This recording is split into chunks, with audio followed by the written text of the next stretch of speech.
LGBTIQ+ community in South Africa says they continue to experience barriers to economic and social inclusion due to the structural inequality and social stigma that's based on race, sexual orientation, gender identity, and expression. Well, despite the progressive legal landscape for sexual minorities, more still needs to be done.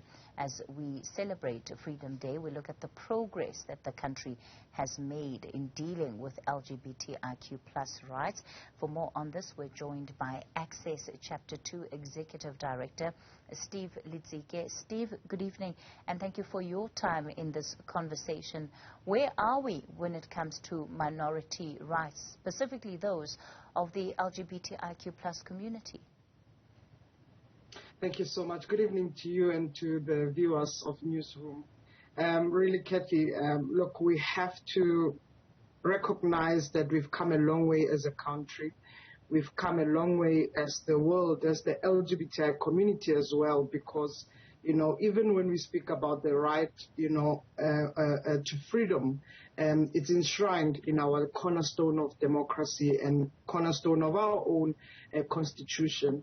But South Africa, it's also a country that is legally enshrined with the rights of LGBTI people under various sections of our constitution, particularly on the basis of sexual orientation and gender identity.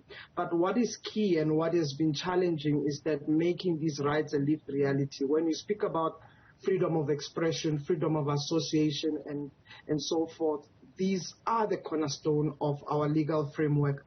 It must be extended to all. We see many challenges in terms of, accessing these rights in healthcare, these rights in education system, these rights even in the protection measures, but including the economic and workplace spaces where many LGBTI people continue to be marginalized or even discriminated for that matter.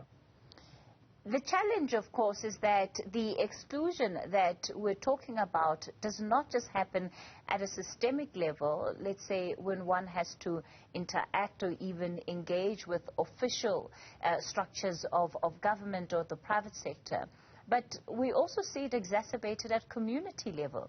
And this is where we find attacks on people who have a different sexual orientation to what is heteronormative, and that really seems to be one of the biggest stumbling blocks.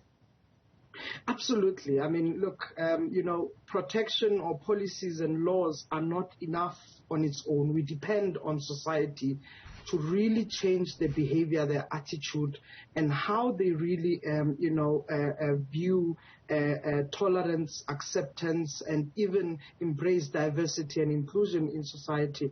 Everybody coexists and everybody is entitled to rights by virtue of being a human. And I think where we see the lot of controversy in this case is within society. The attitude, as much as they have shifted over the last 2 decades, but we still have quite a lot to deal with, particularly also when you look at some of the contribution from our social institutions, how religious fundamentalism or culture plays a role in influencing the views. But also, we must accept there is a component of our society that is ignorant and that is disrespectful of these fundamental rights towards LGBTI people, because if people can actually perpetuate and violate other people's rights and take the rights, we must never just view it as an ignorance. We must view it as total disrespect of these fundamental rights and disrespect of humanity. And that's why we've seen a high level of hate crimes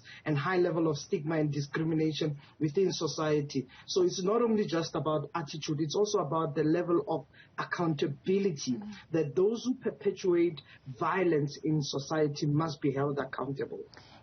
What you're raising is really key, because despite the fact that this is a conversation that has been brought onto the national agenda, we are still seeing, so-called corrective rapes. We are still seeing very brutal killings of people who identify as the LGBTIQ+ community, and that in and of itself is not changing. Why is that the case? Why do you think that that is not shifting? Well, I mean, we cannot ignore the fact that, it's not only just hate crime and corrective rape that is taking place. We have a country that has a gender-based violence epidemic, and I think the president have made pronouncement of a declaration that gender-based violence in South Africa is an epidemic, which means we are dealing with a crisis. Now, we deal with power dynamics. We deal with men who think they can actually violate other people, because majority of people who really are perpetrators of violence are men. And this has to do with patriarchy, with misogyny, with homophobia and transphobia. And at the same time is whether our own justice system can extend a hand of enforcing law, but also at the same time holding the perpetrators accountable. And that has been a thorny exercise for our own country.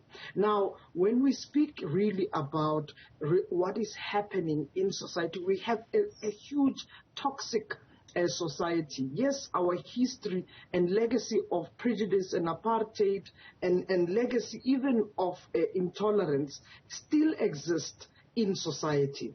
We have to deal with the mental health aspect. We have to deal with the toxicity that exists in society, but we also have to deal with society that must also be held accountable. I don't think South Africans have accepted their own responsibility, in terms of their contribution to the very same toxic society we deal with. And we don't reflect enough about our own responsibility as society in how we perpetuate this level of violence, whether verbally, whether physically, but also to the extent that violates another person's rights. Steve Letsike, that's all we have time for this evening. Access Chapter 2's Executive Director there.